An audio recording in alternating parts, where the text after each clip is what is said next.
पूरे देश में न्यायालयों में लंबित मामलों की संख्या बढ़ती जा रही है। इन्हीं को कम करने के लिए पूरे देश में राष्ट्रीय लोक अदालतों व जिला लोक अदालतों आयोजन समय समय पर किया जाता है, जिनमें लंबित मामलों में तुरंत व समय पर समाधान होता है और लंबी न्यायालयी प्रक्रिया से राहत मिलती है। इसी के साथ कम खर्चे में विवाद का निस्तारण भी किया जाता है। लोक अदालतों में पक्षकारों की आपसी सहमति से भी समाधान निकाला जाता है।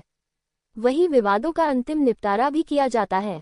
वहीं जिला देहरादून में चेक बाउंस के 30,000 मामले लंबित हैं, जिनको लेकर 18 जुलाई को पूरे उत्तराखंड के सभी न्यायालयों में विशेष लोक अदालत का आयोजन किया जा रहा है, जिसमें सिर्फ चेक बाउंस के मामलों का निपटारा किया जाएगा। लोक अदालतों का उद्देश्य ये है कि जो भी मामले न्यायालय में ऐसी प्रकृति के हैं जो बहुत गंभीर प्रकृति के अपराध नहीं है, या फिर सिविल मामले हैं, या चेक बाउंस के मामले हैं, इस तरह की प्रकृति के जो भी मामले हैं, उन मामलों में अगर दोनों पक्षकार आपस में बैठकर बातचीत कर राजीनामे से मामले को निस्तारित करवा सकते हैं, तो इस उद्देश्य से लोक अदालतों का समय समय पर आयोजन होता है।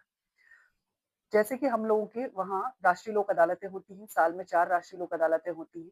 ऐसे ही इस समय अभी 21, 22 और 23 अगस्त को सुप्रीम कोर्ट में एक समाधान समारोह आयोजित हो रहा है, जिसमें ऐसे मामले जो माननीय उच्चतम न्यायालय में पेंडिंग हैं, उन मामलों में भी आपसी राजीनामे के आधार पर वादों का निस्तारण किया जाएगा। इसी तरह से मैं आपको बताऊं कि अभी जो 18 जुलाई है, 18 जुलाई को उत्तराखंड के सभी न्यायालयों में एक विशेष लोक अदालत का आयोजन किया जा रहा है, जो केवल और केवल एनआई एक्ट से संबंधित मामलों के लिए है।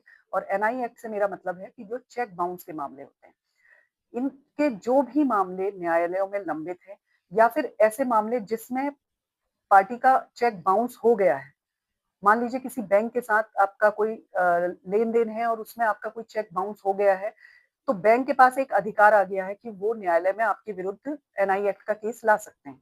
लेकिन अभी तक बैंक कोर्ट में आया नहीं है।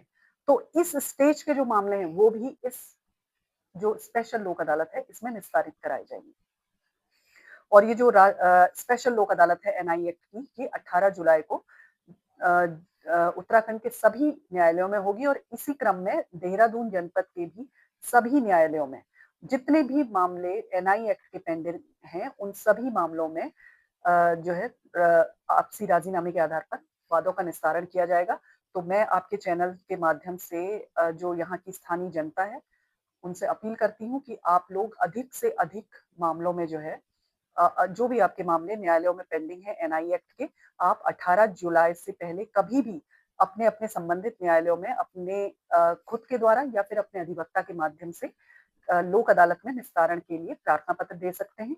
दूसरे पक्षकार के साथ वार्ता करके मामले को लोक अदालत में निस्तारित करा सकते हैं।